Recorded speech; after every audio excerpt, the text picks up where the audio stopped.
Okay, guys, it's just gonna be Brett today. I'm doing my first solo review on the Fake Cine-Files podcast. Gavin is going to be on vacation. He's usually my co-host in this production, but I'm 2 hours from coming out of Spider-Man Brand New Day, and I honestly could not resist talking about this movie. I think everybody probably knows just by if you've seen me and Gavin discuss about the trailer of how hyped I was about this movie. Some of the tones, some of the storylines that they were going to touch, the fact that it was Tom Holland's fourth iteration of the character. The level of hype was to the max. I mean, I chose my most anticipated movie as Spider-Man Brand New Day instead of The Odyssey, even though, I mean, The Odyssey is probably the best movie of 2026. This, to me, is the best superhero movie of 2026, and I do think it will be the best superhero movie of 2026, even with Doomsday. I think one thing that I want to start off with, and I will get into the first 10 minutes of this, I will go into kind of a non-spoiler. I will definitely not try to spoil anything for you if you haven't seen the movie, because it did just come out, so I don't want to be that guy and, say a character that definitely is important to the story and ruin it for anybody. So no spoilers for the first 10 minutes or 14, 15, however long I go. But one thing that I want to talk about is the significance of this movie and how good this is for Marvel going forward. I feel like the MCU as a whole, everybody, especially after seeing The Odyssey, they're like, oh, I don't care about Doomsday. I feel nothing for Doomsday. The hype, I don't think, was the highest it could have been for an MCU project. And this movie, I knew was going to be, not only was it the only summer blockbuster, the big summer blockbuster movie for the MCU, but it was the first time ever that one actor got his fourth movie as the character, as Spider-Man. And Tom Holland is my favorite Spider-Man. I have loved Tom Holland ever since his first iteration as a character since Civil War. And this movie, if it did not get received well, and we all saw what happened to Supergirl, I mean, it's very unfortunate because the marketing team deserves a round of applause because I think there was a lot of hype going into that movie. And then once it got bad publicity, it got tanked. So I knew this movie was going to have a great opening weekend no matter what. It was trending to be, I think these numbers are over-exaggerated, but that's crazy. If the global box office is $800 million, that is wild. But if it does reach that number, I do believe that this movie is going to make 2.9. I believe it's going to pass Avatar. I think it's going to be the most highest-grossing film in cinema history because not only was No Way Home unbelievable, with bringing together Andrew Garfield's Spider-Man and bringing together Tobey Maguire's Spider-Man and Tom's Spider-Man into one movie and doing that for the first time ever was in live action was just an unbelievable moment, and a moment that I don't think any comic book fan will ever forget. Heck, I think No Way Home is some of people's favorite MCU movie of all time. So, which is insane because considering the amount of great content that the MCU has made. But in my opinion, Marvel has always been back, but they haven't been necessarily trending in the right direction in the box office. They've been putting together quality projects. I think Thunderbolts was amazing. Thunderbolts will always have a special place in my heart with bringing me back into trusting Marvel and understanding, okay, they are really focusing on the quality of content and not just getting out project after project. Then I believe in the same year or maybe the next year, Fantastic Four comes out, and I thought that was a great project. It was received well. Didn't necessarily make the most money because people were still going through that, oh my goodness, Marvel's not back phase. I'm not interested into this Fantastic Four nonsense. But I think when it went to streaming and the fact that it was received well from critics, that was an unbelievable project. Then you had Wonder Man and the success of the TV side of things from Marvel. So this project, honestly, having not only as much hype as it did, but the amount of swings and the amount of risk that they took with having this many characters, this much content in one movie, I have to say they executed it to perfection. You can nitpick things here and there. You can be like, oh, the comic book accuracy on this isn't good. I didn't like the way maybe this was executed. But, oh, how did this happen? You can do all that. But if you realistically just take a step back and you look at how much content that was covered in this movie and the way they executed it, it was to perfection. I think this cements Tom Holland as the greatest Spider-Man of all time, especially with the amount of opportunities that he's had. And the one thing I want to talk about, and I talked about this in the trailer, but the progression of Tom Holland's Spider-Man is truly how you should handle your main poster boy for your franchise. It is the perfect development of a character, superhero character I have seen ever. I mean, if you just look at Civil War, slam dunk, they put him together with Tony Stark, built up that relationship. Then we go into his first solo movie. It was very grounded. It wasn't the best movie of all time by any means, but it was very grounded, fun, and it was relatable for kids that were in high school like me. And I truly love that movie. The twist and the storytelling in that movie was just super grounded and simple. And it was a simple Spider-Man movie and introduced us to the character, and it made everyone love the character, and it was very successful. Then you go into Infinity War, Tom Holland Spider-Man steals the show. I feel like that's where people like just have a disconnect. They go straight from Homecoming to Far From Home when that's not the case. You have to talk about the whole body of work here. Come on, ladies and gentlemen. So you're looking at Infinity War, steals the show, has all these great moments with not only Tony Stark, but Guardians of the Galaxy, and the action is amazing. The Russo brothers utilize the movement of Tom Holland on full display in Infinity War. I just rewatched the movie, and the Titan battle is so amazing. And the relationship that Tom builds with the Guardians of the Galaxy and Tony Stark and everyone in Doctor Strange is just undeniable. Some of the best moments of the movie. Then we go into Endgame, and you have that solo shot of him silhouette. I think he's the only character that gets a solo shot. I mean, I could be wrong about that, but I think everyone else is shot in groups, and Tom Holland Spider-Man is the only one that gets a solo shot in that whole entire sequence. It's the greatest sequence in MCU history. 10 years of build-up, and you are the poster boy for the next phase and the next chapter of the MCU. Then Far From Home, people have their differences. They're like, oh, it's terrible. I thought it was a perfect post-Endgame movie. And when it first came out, it was received perfectly. But that movie built the relationship between Peter Parker and Tom Holland Spider-Man so well. So well. You get the Black Dahlia necklace. You get her figuring out that he's Spider-Man. And building up that Peter really wants to obviously pursue, but their relationship is built up so well. They obviously have their first kiss in that moment. And I think that pays dividends in this movie, because when No Way Home happens, it is obviously, I don't even need to talk about it that much, arguably the greatest comic book movie of all time. You have some of the most iconic movies of all time. And I think bringing those two Spider-Man, Andrew Garfield Spider-Man, Tobey Maguire's Spider-Man, pay so much dividends to this fourth iteration, because they pay so much respect in the action sequences, in the emotional sequences to their projects before.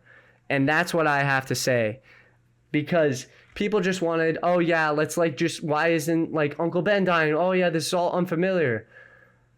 The way they were patient and allowed you to build a relationship with Aunt May before obviously doing the Uncle Ben quote-unquote scene with her dying and saying, with great power comes great responsibility. That moment hits way harder when you have a relationship built of not only 2 or 3 projects. And when that moment happens, I mean, everybody was crying. Are you kidding me? I had my whole entire 4 people behind me, the whole entire back row was all sniffling because in that moment, in that emotional moment. And then obviously the Joe Jameson monologue scene, just some of the best acting we've ever seen portrayed of the character of all time from not only him, Andrew Garfield, but Tobey Maguire as well. So I just have to say, like, people want to talk about how, oh yeah, like it's like they're doing the forgetting Peter Parker thing because they just, you know, they didn't know where they were going and all the iterations of the character were a failure. That is nonsense. I do not understand that whatsoever, because the character would not be this popular, gross this much money, and be this successful if Tom Holland's Spider-Man was executed or treated poorly. They were patient, and this is what happens when you're patient with a character. You get a fantastic project that pays homage to every single project done before it with that character. Whether it's Civil War, whether it's Homecoming, there's so many moments in the action and the emotional scenes between MJ and Peter, between certain interactions with certain characters.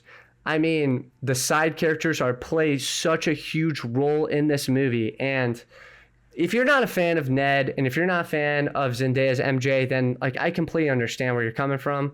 But if you don't believe in their relationship with Peter Parker, or if you're not a fan of them after this movie, then I don't know what to tell you. I don't really just don't know what you want as a Spider-Man fan. It kind of just doesn't.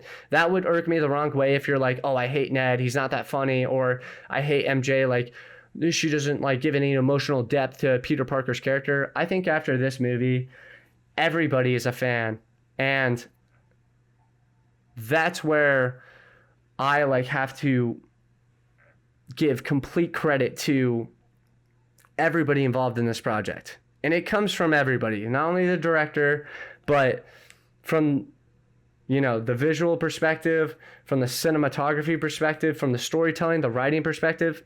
They knocked us out of the park. The one thing that I was worried about coming in was the amount of content and the amount of characters that were going to be in this movie. I mean, you know, it just kept on coming out. The Hulk is going to be a part of this movie. Yelena is going to be a part of this movie. Punisher is going to be a part of this movie. And even me and Gavin were talking about like that being a worry. And I just kind of being the biased fan I am, I was like, oh yeah, like, no, I'm not worried at all. But deep down inside, I was definitely worried because I wanted them to hit the emotional tones and build that relationship between Peter and MJ to kind of solidify that Tom Holland can do it all. And it's not like I had any question of like, can he do it all? He's my favorite Spider-Man of all time. I grew up with him. He's my Spider-Man I grew up with, because realistically, if we're talking about like anybody 27 and under, you grew up with Tom Holland Spider-Man. You grew up with him as a teenager. I get it. Andrew Garfield's Spider-Man came out when you were in elementary school. But in my opinion, the significance of Spider-Man is when you're in high school and you grow up with him. And this adult version of the character and the maturity of Tom Holland Spider-Man in this is amazing. But the amount of content that needed to be presented to the audience and the way they handled it was perfect. I mean, it did not feel rushed. They took a breath whenever they needed an emotional moment. And if you thought it was going to be, oh my God, like here's Punisher, here's Hulk, here's this, like we're just going from one step to another, that is not the case in this movie. And in fact, I kind of wanted them to pick up the pace in certain moments as well, especially kind of like in the third act. But the first hour and a half of this movie is so perfect. It is so perfect with the amount of content that you feel and the amount of iconic and epic moments that happen in this first hour and a half is just, you can't convince me that, oh, you could have done it this way, you could have done it that way. No, absolutely not. It's funny, it's epic, the writing is great, and I mean, it is sinister at some moments. It is. There was a moment where my jaw was on the floor, and I actually was like pissed off. Like I was like, I can't believe they just did that. But there is like one lull in the movie where I could probably give a nitpick, but since I love the side characters so much, and the way they connected it with another project, it was just so perfect, man. They like really dove into each character and like what each side character benefits like Peter Parker as a character, and they just went all in with that. And I thought the emotional moments with Peter and Ned and how they started off with that and introduced it and how they executed it was perfectly. So the amount of content that they had to cover and how they executed it was done so well. And let's get into the action now. Andrew Garfield's Spider-Man is obviously, you can see the edits, you can see everything that people talk about. That's like one reason why people relate and like Andrew Garfield's Spider-Man so much. The action in this movie is arguably some of the best action I've seen in a MCU project, period. And I'm not kidding. And that could be a hot take. I mean, you could go to Infinity War, you could go to Doctor Strange, like the first movie, considering how great the graphics were. Heck, you could even go to Far From Home with the Mysterio fight sequence, because that was like I will defend that movie till the day I die. But like that scene was amazing. You could go to No Way Home sequence, Endgame sequence as well. But like if we're talking about a it's not necessarily a solo movie, but if we're talking about, you know, an individual character's action and performance in a movie and the physicality that it took, we all saw the BTS footage of Tom Holland. Even Tom Holland got injured making this movie, and then he comes back and they finish filming it. Credit to him, because you really saw his athleticism on full display. I mean, I heard that the director definitely took some Daniel Cren paid homage to the Insomniac game, which is so great. The movement is amazing in that video game. The storytelling is great in that video game, and you can definitely tell, I mean, just by some of the clips and reels, that they paid homage to the movement of Spider-Man through that game. And that's what I appreciate and love the most, is that they really did just take little bits and pieces of what made each Spider-Man great, even the video game version, and they displayed it perfectly in this movie. I mean, I'm going to say that like a million times, but like I really can't come up with anything that like if you love this character so much, like if you love Spider-Man from the Ultimate Comics, from the old comics, and the way he moves and the emotional and relatability that he has, like it really is executed perfectly. I just don't know what else to say. Because that was like the main thing that I was really focused on as well, was the cinematography and the risks that they were going to take more of with this new direction. And man, he obviously directed Shang-Chi, Kren did, but my goodness, he was the perfect choice for this movie, and a perfect choice for doing a more mature take on the character with Tom Holland's Spider-Man.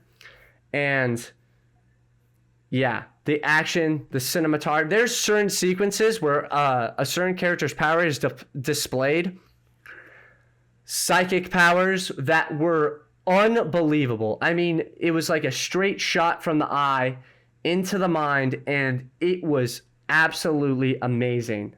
And I think, just to end kind of the non-spoiler, since we're at 20 minutes here, I truly believe that this is better than, I think this is on par with the greatest Spider-Man movies of all time. You can pick and choose. I think Miles Morales' Into the Spider-Verse, you know, Spider-Man Into the Spider-Verse definitely has a leg up because it's animated and you can just do more creativity with the comic book style, the artwork, the way it's displayed. I mean, I remember seeing that movie for the first time. I honestly think it's one of the best animated movies of all time. So, and I'm an anime guy. I love Naruto. I love anime content as much as the next guy, and I really appreciated that movie. And that rewatchability of that movie is unbelievable. So, But I think it's better than Across the Spider-Verse. And you can argue with me all day. But I think Across the Spider-Verse, although it's a great movie, it is only one part of a story.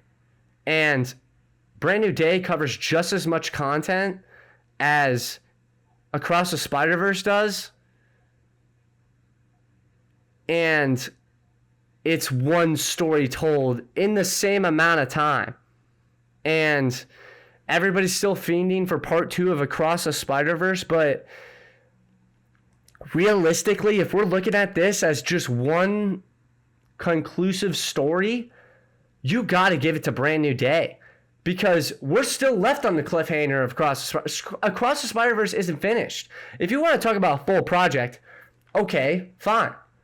But we're still left with so many questions, and they still haven't landed the ship in Across the Spider-Verse. Like, we're still looking at, I don't even know what the title of the project is, but obviously San Diego Comic-Con happened, and I think they showed a trailer of the movie.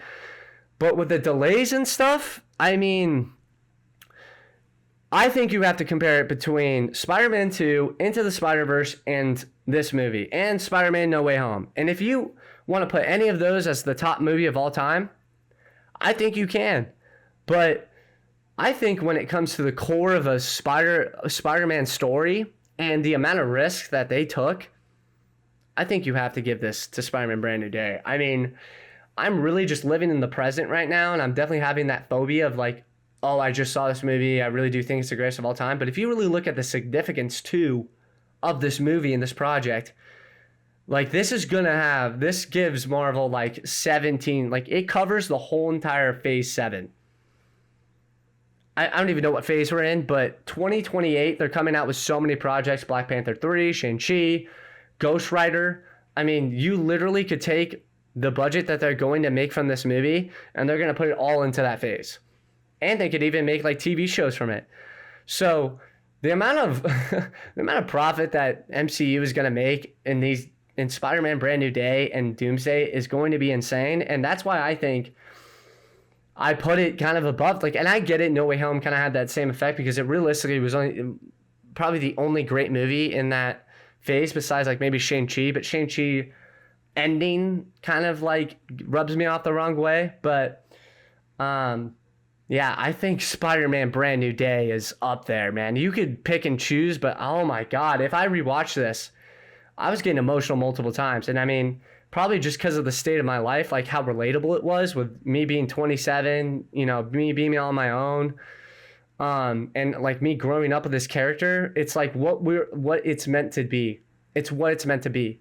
You grew up I remember the first time I saw Tom Holland Spider-Man, and I said, that's my Spider-Man. That is the true comic book portrayal of Spider-Man. And seeing him grow up and be not only like the person he is today, but seeing him really put in this much effort, and you see in the interviews, you see in the podcasts of how like him and Zendaya weren't feeling the scene, and they ended up coming together, rewriting the scene and portraying it a different way. I mean, the amount of care that he put into this project, I mean, it's unbelievable. I will give my score right now, before I get into spoilers, it's a 9.5 out of 10. I think this is one of the greatest MCU projects of all time. The only reason I don't give it a 10 out of 10 is probably because I think I have nitpicky things with certain maybe action sequences, maybe the way things were done. But this was, I mean, I don't think you could get any perfect than a fourth iteration of a character. I mean, is this the first time that an MCU character has gotten even 4 movies? I think it is, because Captain America only got 3, Iron Man only got 3, Thor, I guess you could count Thor 1, Thor The Dark World, and then you got Thor Ragnarok, and then Thor Love and Thunder. But I mean, my goodness, like 3 of the 4 of those are not really that good, so I guess you could probably say, yeah, just give it to Spider-Man, baby. But Tom Holland has cemented himself as one of the great characters in the MCU's history. He now like carries the mantle, in my opinion, of the Tony Stark of the MCU now, and we are in a good spot now. It's like, Tom Holland, take us to the promised land now. So now I'm comfortable enough to get into spoilers. But yeah, 9.5 out of 10. Like, this project is unbelievable. Go see it in theaters. get your ticket now. I'm going to get into spoilers now. And my first spoiler is, and I'm going to reveal the character that everybody probably was talking about after this movie, and it's Jean Grey. I mean, Sadie Sink, take a bow. You deserve every single bit of compliment, because the way they introduced this character and the way they portrayed her psychic abilities, it's a younger take on the character. I believe it's not the first X-Men character, but it's like the first true like mutant character that is portrayed. I guess you could argue like other characters, but I mean, this is like the first time we're getting like a prominent X-Men character that is portrayed in like with Spider-Man, like Jean Grey and Spider-Man being portrayed together, and the way they connected not only Peter Parker but Spider-Man, it was just magnificent. I mean, that's like, she is so sinister in this movie, and the way her psychic ability with which she hops around from person to person, you see it in the trailer for a brief minute, but the way that power is displayed is truly unbelievable, and they explain it perfectly. It's very simple because it's a younger version of the character. So this is like the beginning stages of her powers. It's almost like kind of like a Homecoming-esque take. But when the character is introduced and how in depth they kind of go into the character and what she does to Peter Parker's Spider-Man and how emotionally she drags that man through the dirt is unbelievable. One scene in particular, and I was going to talk about like in the emotional kind of scene, but there is a scene where Peter Parker is trying to protect MJ from Jean Grey. Goes and grabs her, and it's in the trailer too. He's like, I'm Spider-Man, you're in danger.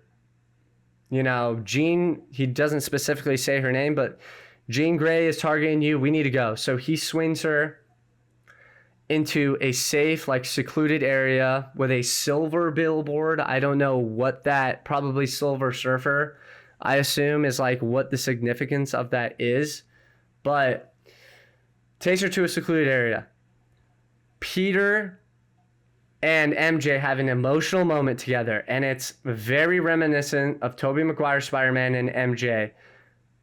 Pretty much kind of the upside down sequence. And the dialogue is great. Basically using the "I forgot you, I need something to remind myself that we have a connection together." They kiss, and then they hug, and then Peter has this moment of like, oh my goodness, like she remembers me. I missed you so much. It's been so hard being alone. And then Jean Grey just through Zendaya's character sinisterly just talks super personal and switches into Jean Grey after Peter thinks he has this like basically unbelievable moment with MJ. They finally kissed again. They finally had their moment. And then he uses her memories and their personal connection against each other. That to me sold me so much. And it's even before it's Jean Grey. But that to me sold the villain and her betrayal so much. I will remember that scene forever because I was super pissed. Because I was like, I felt like I got hurt. But to have that happen was, it was such a great creative decision, because the way they introduce her power of her just going from body to body, and then the characters not having any memory of her jumping into their body, or them not having any memory of their actions afterwards, like it truly hurt Peter to his core. And I think there was one line that stuck with me, and I will remember more lines and the more I rewatch the movie, but it was, she goes, I usually get memories of people, and when I enter their minds, and it's shocking, there's no memory of you at all. In fact, it's like you two weren't even in love. My God, that scene, just perfect.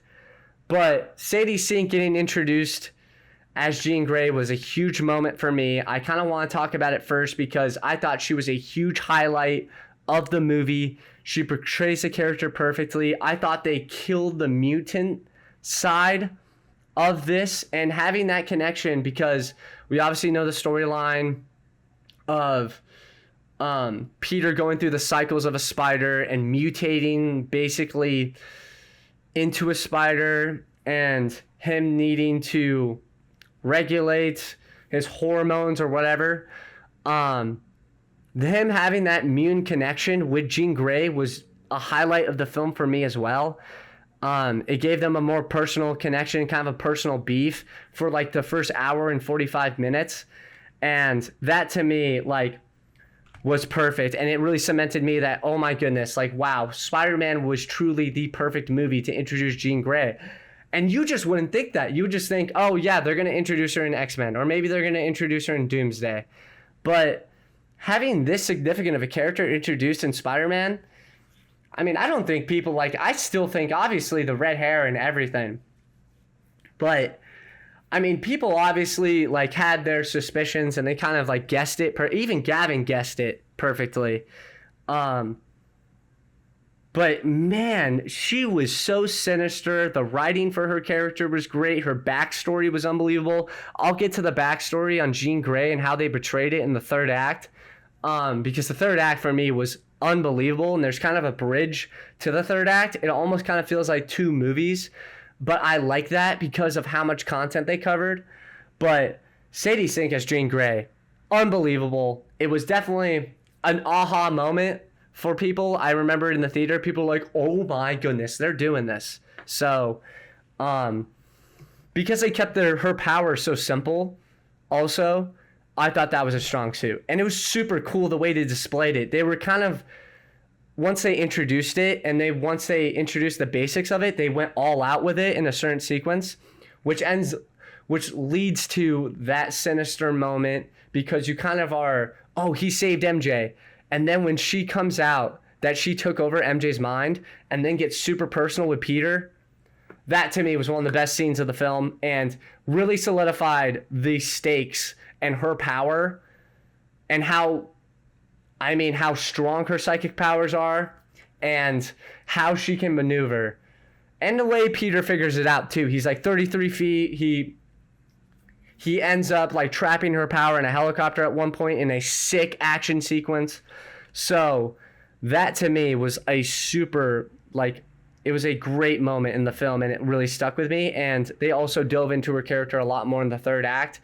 And the Department of Damage Control also. I mean, listen, if there's one comparison, I kind of don't really want to, like, because it is a significant part of the film, for sure. But I mean, the Department of Damage Control definitely gave me, like, a Hydra moment. Like, the Captain America Captain America Winter Soldier Hydra moment. Because the Department of Damage Control has been relevant in Tom Holland's Spider-Man since Homecoming. It's the first scene in Michael Keaton's Vulture that, like, ends up making him a villain, the Department of Damage Control. And since Tony Stark had, obviously, money invested and he ended up making that organization, that was kind of wild. And it gave me sort of, when, this is another spoiler, but when they do end up capturing Jean Grey, it kind of gave me Wolverine vibes. I was like, whoa, like they're capturing this character and they're doing tests and stuff. Like, they are diving all into the mutant side and comic side of the MCU. And it was so fascinating, so awesome to watch that. And I think after she gets captured, I think that's where, like, kind of like the lull is, where people will probably have their nitpicks, but I think it's perfect because they end up doing a lot of side character stuff. And yeah, I just have to give the highlight to Jean Grey. I just want to talk about that first because that is a main character that probably everybody was speculating. And the fact that she is portrayed in this movie, the biggest swing that Marvel's ever taken, in my opinion, besides like maybe Endgame and like all that stuff. But One of the biggest swings ever, because you're introducing the mutant side of things for kind of the first time and really diving into that side and going into Doomsday. I think that got everyone hyped. I think that got everybody hyped. So yeah, I think that was great. And her backstory was amazing, but I'll get a little bit more into that in the third act. Let's get into the love story and emotional moments with the side characters, but particularly Peter and MJ. I think a scene that stuck with me a lot was the three scenes that stuck with me the most was obviously the Jean Grey sequence, because that was super personal, and that like not only dug into your heartstrings like with their relationship, but it also was like, oh my God, we're seeing a different side of Peter Parker. Like, this is crazy. But they definitely dove into it early on, and that's what I wanted them to do. I really wanted them to build on that ending of No Way Home with everybody forgetting him and how he is dealing with it emotionally. And obviously the beginning montage is him just getting the key to the city, some sick action sequences displaying the maturity of Tom Holland's Spider-Man. And the action sequences are just amazing. Like, I don't really have... There's a couple, like, the AI stills, maybe I have a complaint with, because when you're editing video and then you go into an AI still, that's, like, my nitpick with the beginning montage. It's like, oh, my God. Like, we could have just showed him, like... But I understand it because it's just a montage. I'm not going to make a big deal out of it. But the AI stills were kind of like, whatever. And I guess you could go into a little bit. I liked how they didn't dive into... like any of those characters, any of those villains, because we just don't need to with how much content they had to cover. So I'm glad they just displayed his power and how good he was as Spider-Man, like being by himself. And they really do dive into the deeper, like, an emotional side of Peter and like the sequences that he goes to. One scene that like just breaks your heart and it rips out your heartstrings is Peter. It's in the trailer. It's a big moment. Everybody made edits of this, but he goes to a party with Ned and Zendaya and their roommates. They meet each other. It's actually really funny. Ned has like all of these, just a huge Spider-Man fan. And they introduced this side of it. When people they forgot who Peter Parker was, but the memories that they had with Spider-Man still stayed with them. I think that's such an important thing, that detail. It's so small in the grand scheme of things, but it like gives you hope that, oh my God, they do remember Peter in some way, but he has to remind them, and that maybe they will remember them. So the letter is huge. That's why they introduced the letter in the beginning and what it says to the letter. So you understand the significance of that letter from the very beginning. And obviously the first interactions with the characters are so heartbreaking because they don't remember him, but there's super funny moments. There's like the trailer moment where she goes, "Friendly neighborhood Spider-Man," and then he's like trying to make up a fake name. So those are really funny and like comedic moments between MJ and Ned, and I love their trio. So it was comedic central for me, and I think there was a lot of big laughs from the crowd. So I think those were like really good moments. But Zendaya's MJ ends up kissing her boyfriend now. Everybody's seen the scene, but the moment after that and this plot that it leads to, I think it's just great storytelling. So they obviously dive into the emotions of what Peter is going through after everyone forgets who he is. But after Zendaya ends up kissing her boyfriend, there's like an emotional and like perfectly cinematically shot swinging sequence. Very reminds me of like not only Tobey Maguire, but very similar to Andrew Garfield, I would say, Spider-Man. But it captures Peter's emotion so well from seeing that moment, because it's like the first true moment of him having the heartbreak of seeing them not remembering him and not remembering their relationship together, him and MJ's. So they have a great scene. It is like a lot like similar to the J. Jonah said monologue where he is looking at the giant. It's one of the best. It's my favorite shot of Spider-Man ever. It's him staring into J. Jonah Jameson, and him obviously getting that great monologue on how Spider-Man is a villain of the city and he is terrible, and Spider-Man truly feels alone in that moment. It is very similar to that scene. He's swinging and he's getting memories of their time together, him, Ned, and MJ, and it's just a beautifully shot scene. And people were complaining about, oh yeah, it's so gray, like MCU movies are so gray now, blah, blah, blah. Guess what? If you see them in theaters, this movie has so much color, so much great cinematic moments. And that is one scene that really stuck with me, because that's when I knew that they were going to go all in and give the time needed for MJ and Peter's relationship. So the love story between Peter and MJ, it's just great. It's unbelievable. I like the progression from like the first three movies and even Infinity War is just so great. I loved it so much. And the other scene that I talk about like that I think is really just amazing is when MJ finds the letter down in the Punisher's bunker.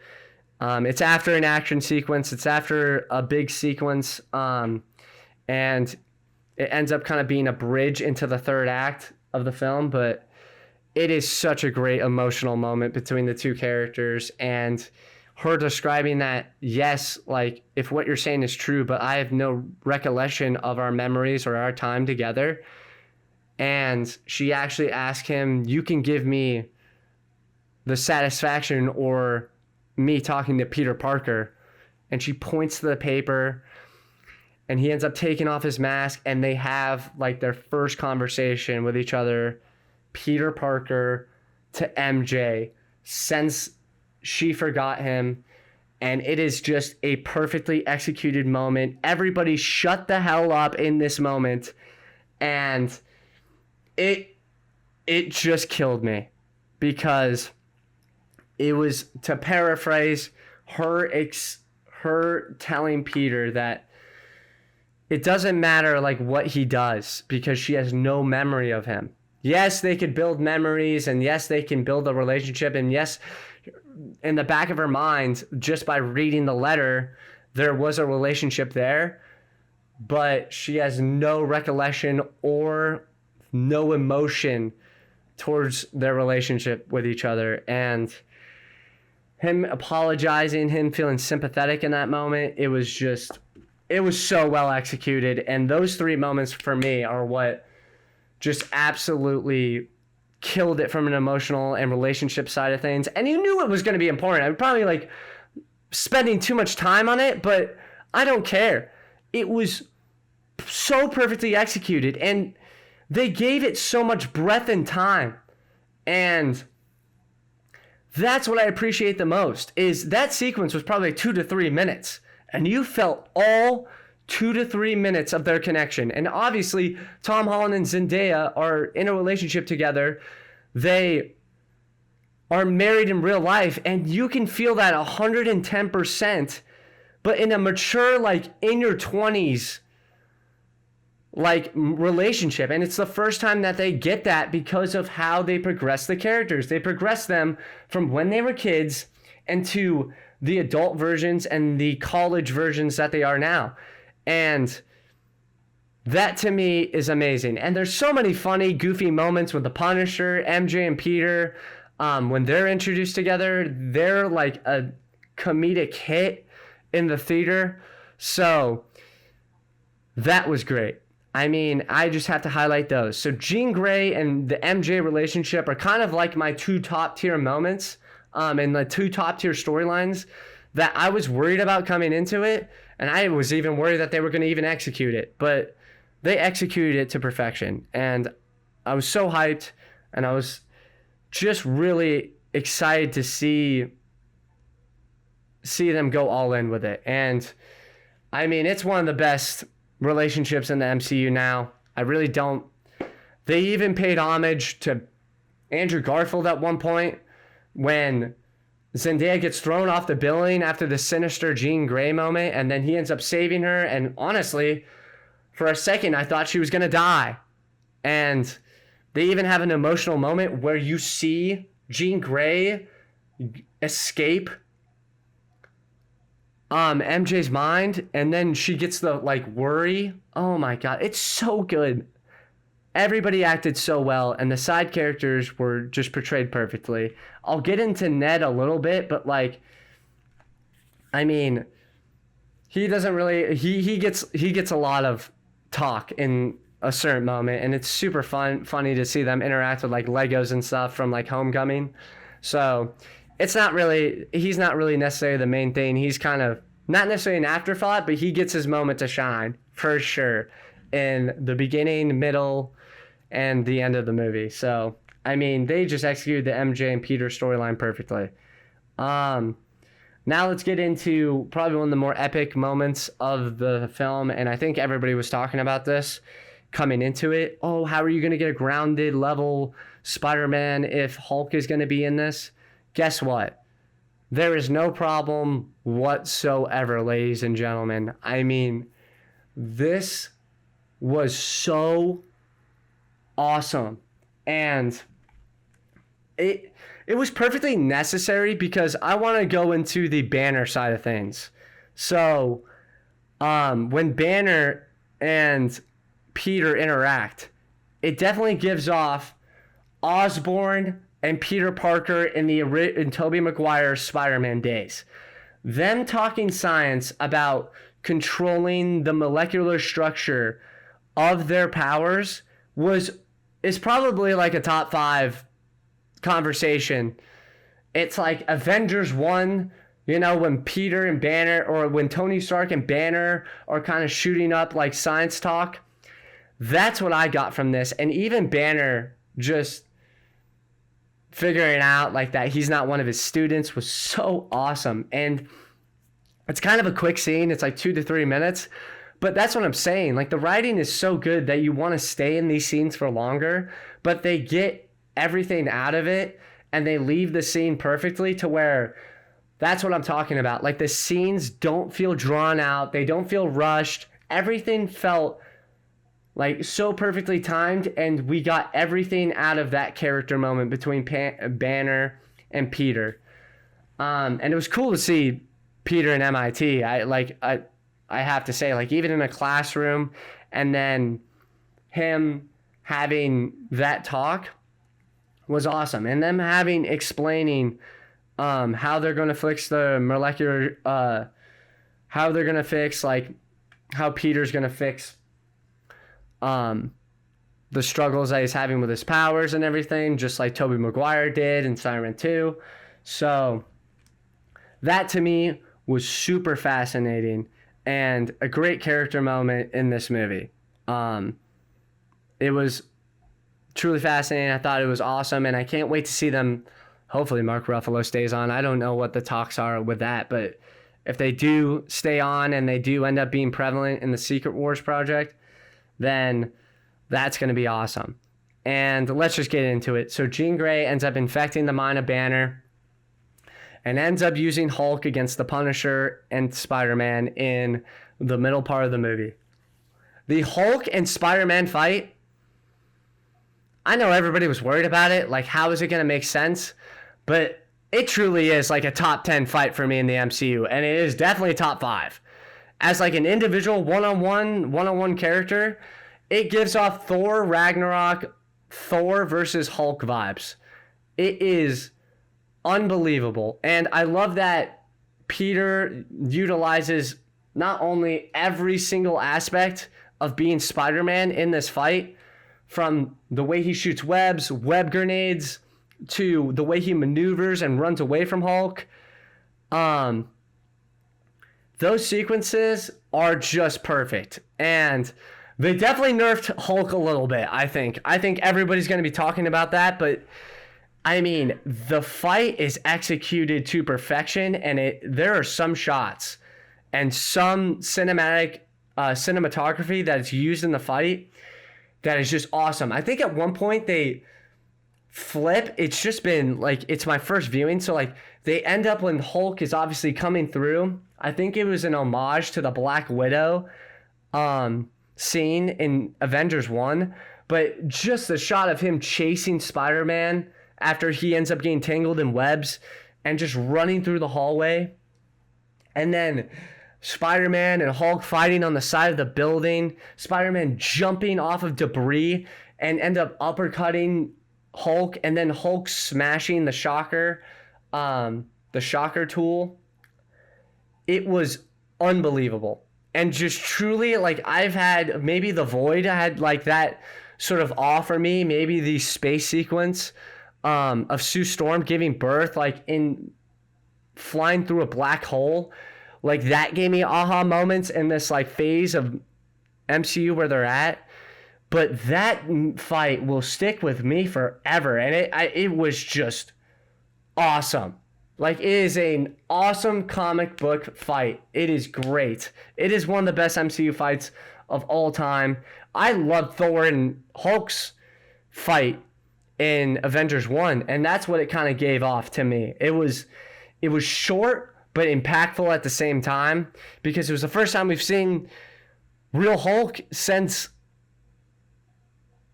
like Avengers Infinity War. So that's crazy in itself. So that was awesome. I love that so much. And not only did it like, that's what I'm talking about here. You really do get your whole like 9 yards of character development between Peter Parker and Banner and Hulk versus Banner. And then there's the great moment that, oh my goodness, I wanted them to do. Once I saw the panel, the comic book panel of Hulk remembering Peter and remembering Spider-Man, and they do it differently. Obviously, Hulk doesn't talk to Peter, but Peter just kind of like having a moment of like, oh my God, is he going to kill me? And saying, it's your friend Peter Parker. And then him seeing his eyes through the mask, and then that being the thing that ends up pulling Hulk back and then ends up bringing Banner's consciousness back and ends up stopping the Hulk. It was just so good. It was executed to perfection, and it was one of the most epic moments. And it also, Jean Grey's powers were displayed perfectly, because there's a limit, you know?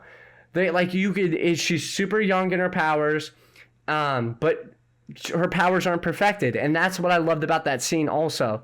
And then, now we can get into the Punisher's role in the movie, and it is so funny because the Queen's accent with Tom Holland's Spider-Man, and then the Staten Island sort of New York betrayal of John Bernthal was so funny.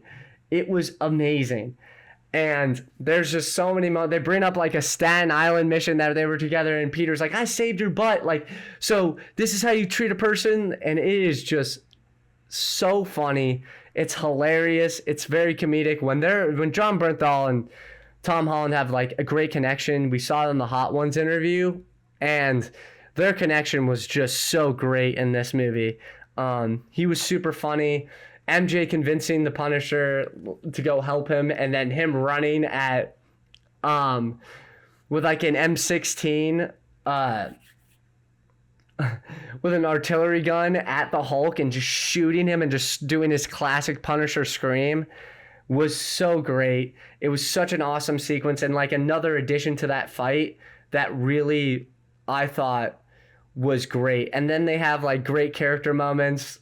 Punisher avoiding fighting the Hulk, and him immediately just getting taken over by Jean Grey because he doesn't listen to Spider-Man, and ends up getting taken over. And then the way Jean Grey takes over Punisher's body and just kind of utilizes his skill set in kind of like almost like a very like funny way it was awesome. I loved it. And that also introduced like the Department of Damage Control, like in that sequence, that like they were really the bad guys, like non-lethal. You could kind of sense that like something was up with that. And even you could sense with it in like kind of the beginning portrayal of the Department of Damage Control.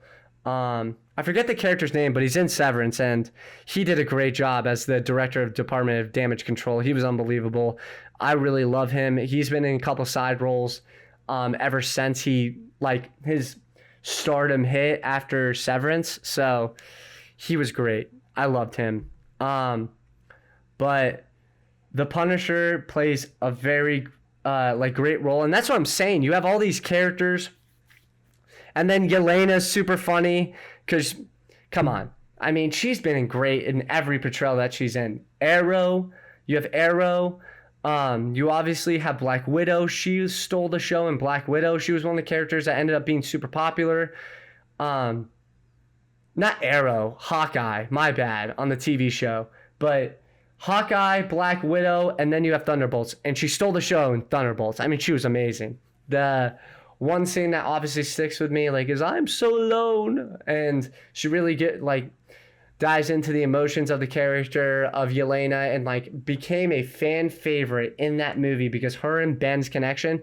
And I will say this right now, Ben or Bob, my bad, Bob and Yelena's connection, the Void, possibly could be one of the best relationships in the MCU, and I think will be a very significant relationship in Doomsday, 110%. So that's going to be interesting to see. But Yelena was funny. Her office was just basically a hot spring, which was hilarious.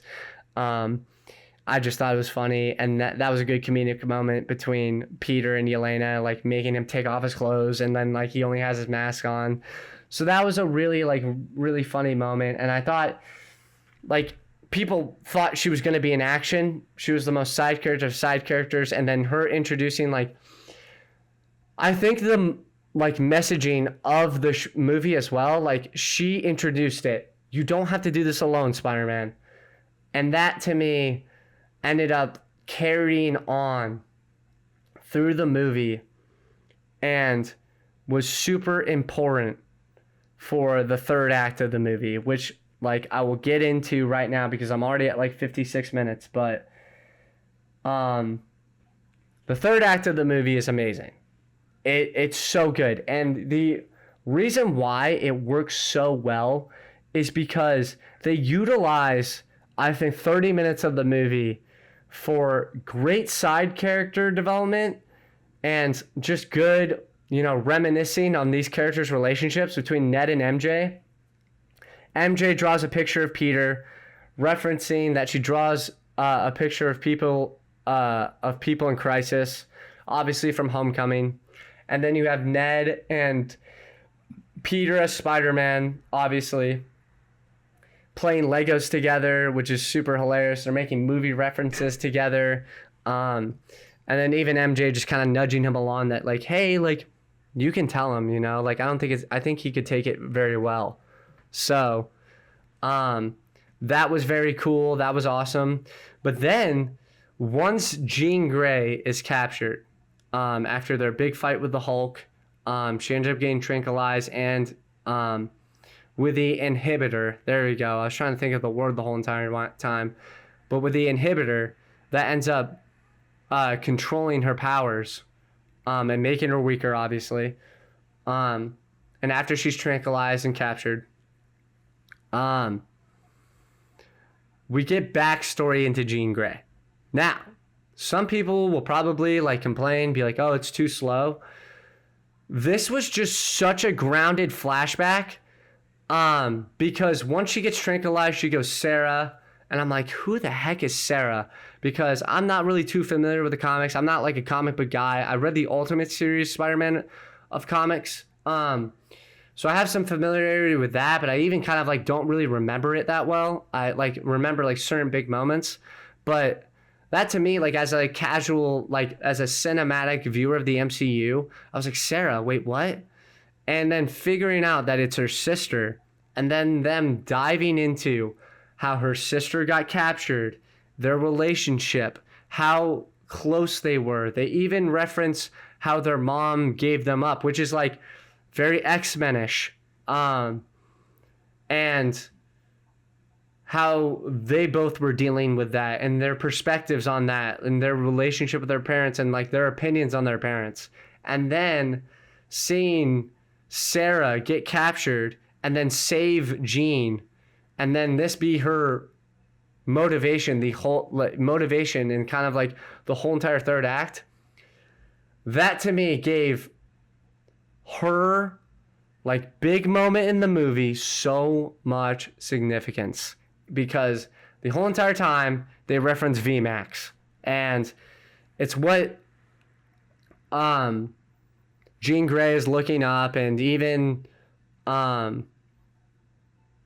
Spider-Man references it and all this stuff. And they kind of plant the seed of VMAX to you the whole entire movie. And then when Jean Grey is captured, and it's stereotypical, X-Men, they do tests to figure out her powers, like how they can utilize her power, and how they can utilize her psychic ability from jumping from person to person. But she looks up, sees a vent, and it's VMAX. And it's like a ripped off part of the vent. And then that's when Jean Grey has a moment where the last thing my sister saw was a vent, and it was VMAX, because part of the tag was ripped off, and it was a V and it was Max.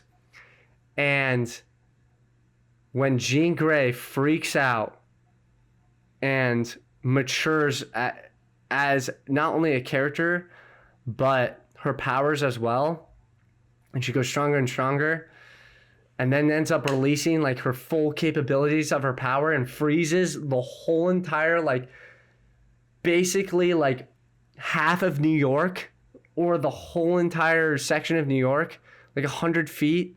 And the way that is displayed is one of the best visual effects. And it's very similar to the Void in Thunderbolts, but it is one of the best sequences. I mean, it was so awesome to see. And my jaw dropped to the floor when that happened. So I was like, this is Jean Grey. MCU, like 16-year-old Jean Grey.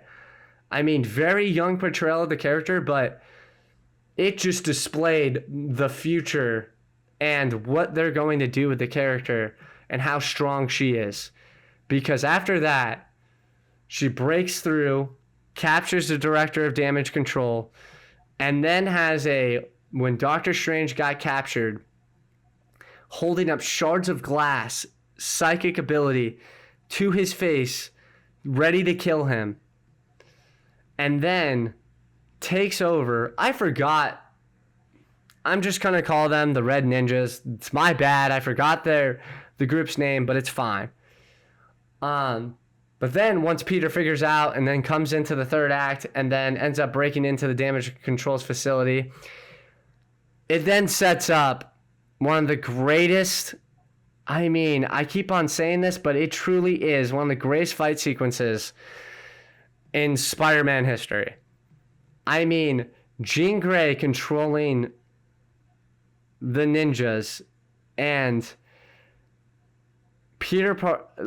Tom Holland Spider-Man utilizing pretty much every single physical capability that he has, and the emotional struggle that him and Jean Grey have, because it's very Supergirl-esque, like she's about to get revenge on the person that killed her sister. But it's very more emotional because we have the backstory of Jean Grey and the relationship of their sister. And the conversation between Spider-Man and Jean Grey, in which she basically asked him a simple question. Now, who are you going to be? They treat us like garbage, basically. They had weapons specifically for your powers in case you were to have a moment of lapse of judgment or whatever, or you were to lash out. So who are you going to be? Are you going to be Spider-Man? Or are you going to be Peter Parker? And he rips off the inhibitor. And then he has a moment where his eyes flash black. And he says, blocks an attack with his webs. And it was in the trailer. And he says, I'm going to be both. Boom.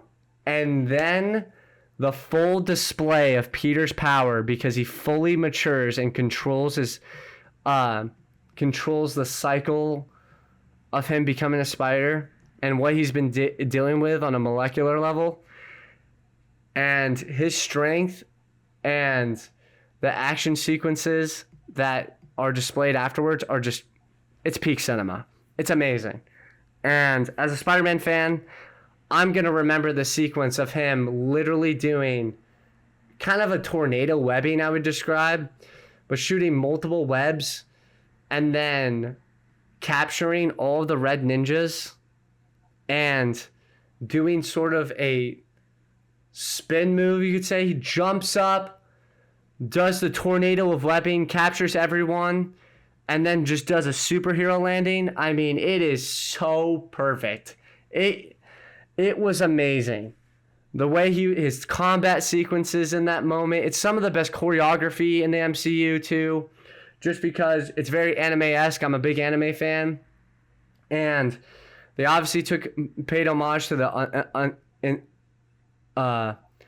Insomniac games, and it was just perfect. It was so well done. I loved every single second of the action sequence. And then it leads to, I mean, one of the best and most emotional moments of not only, I think, in the MCU.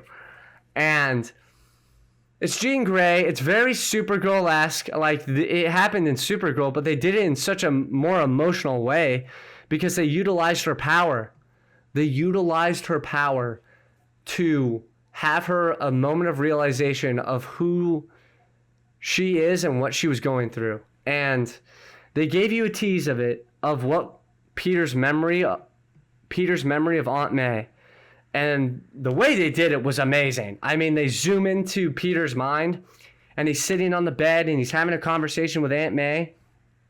And it's so emotional.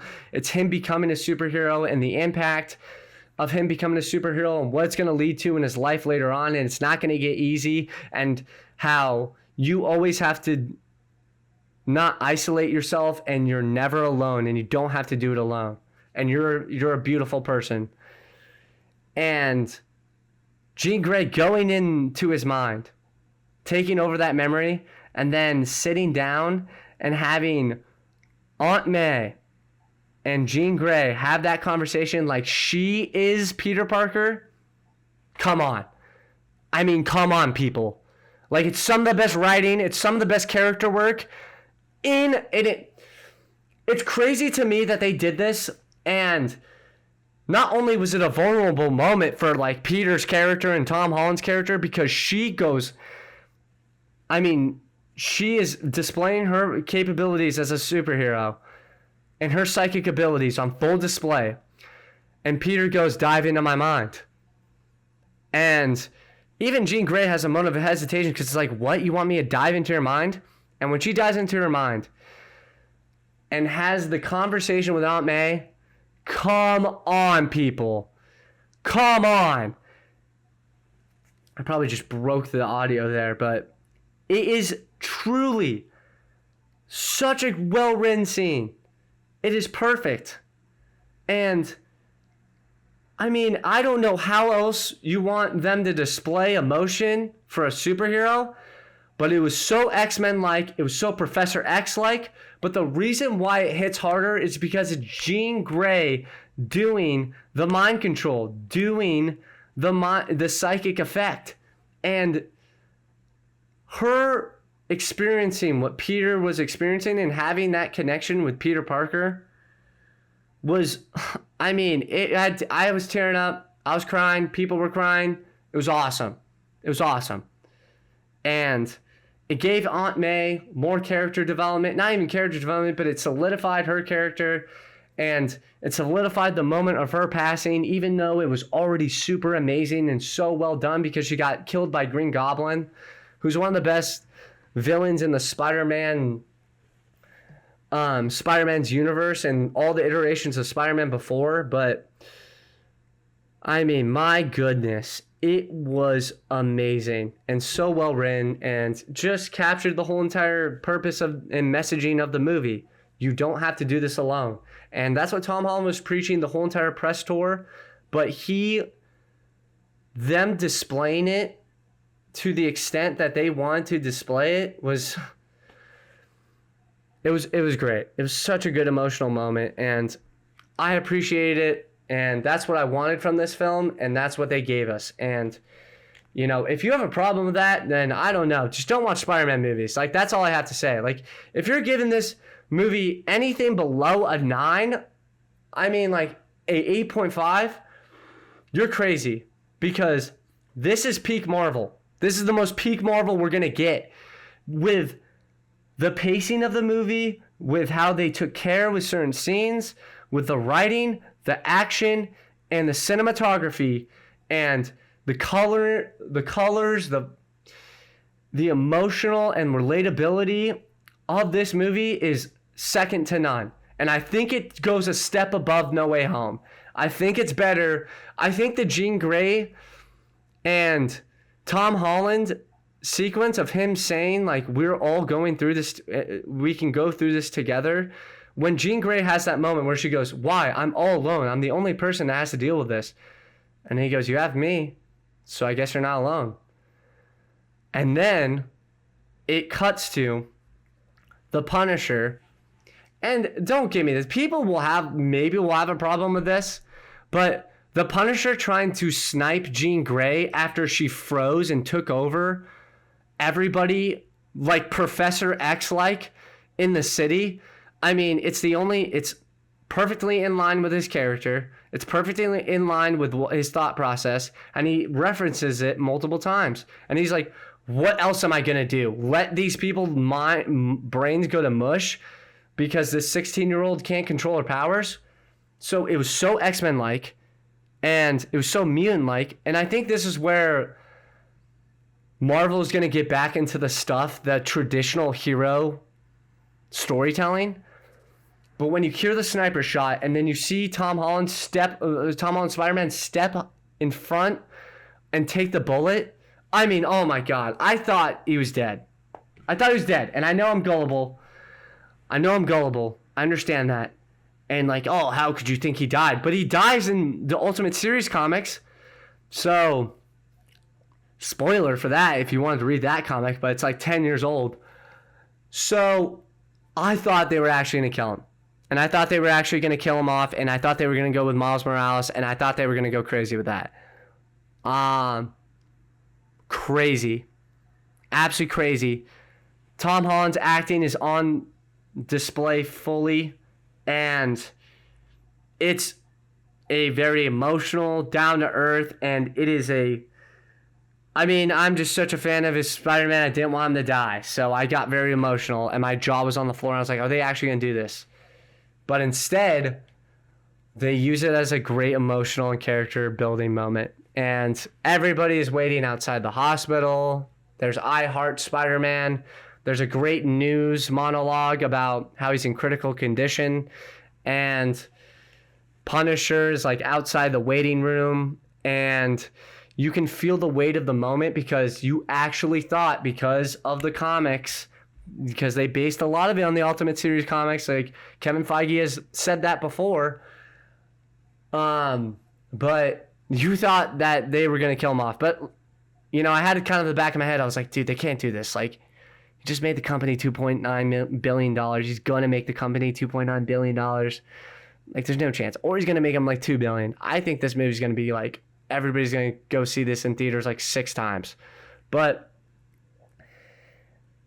he ends up surviving. There's like a super funny moment with Punisher. And that's what I'm saying. The comedic moments really hit in this movie. It was like truly the first time where a director took control of a movie just like James Gunn did.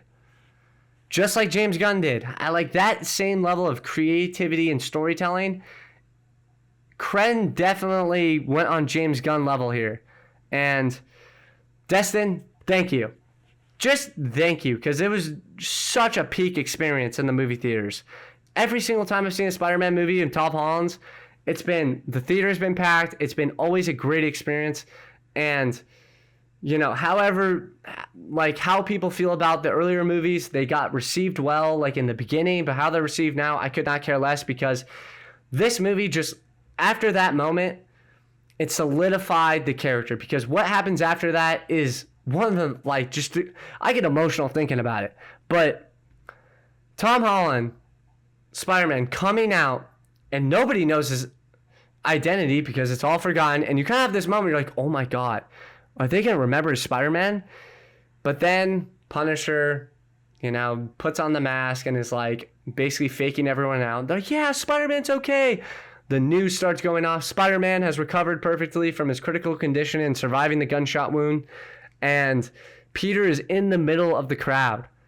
And he has this great moment of him looking around, and he stares at a kid. And it's like, we love Spider-Man. We love Spider-Man. And and we all felt this. We all feel this in daily life. You get in recognition for the hard work that you do, and sometimes you don't get it, and sometimes you feel alone. But just like how he gave Jean Grey that purpose and that, that friendship, for the first time in a while, and probably ever, for Tom Holland's Spider-Man, that you see everyone giving him appreciation for what he does and what he brings to the city. And it just cements him as a hero and what he means to the MCU and to the characters that interact with him and everything.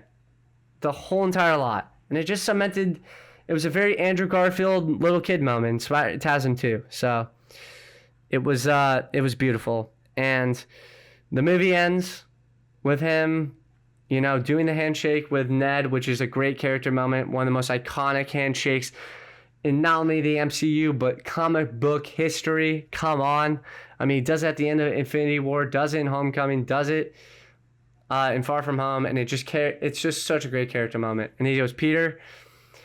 And I thought that was executed perfectly. I was worried about that. I was worried about the forgetting Peter thing, but I thought it was a great creative decision. And, this movie was perfect. It really was. If I could give it a 10 out of 10, I would, but I kind of have some nitpicks. I guess some negatives I could go into, and they're very short list. Just the AI stills. I think we don't need to do that anymore. I think that got too much negative publicity. And I don't think that needed to get negative publicity because, okay, listen, technology is advancing every single day. They're going to utilize it the way they want it to. If they could save money on that, then why not? Especially with a few projects that didn't necessarily make a lot of money.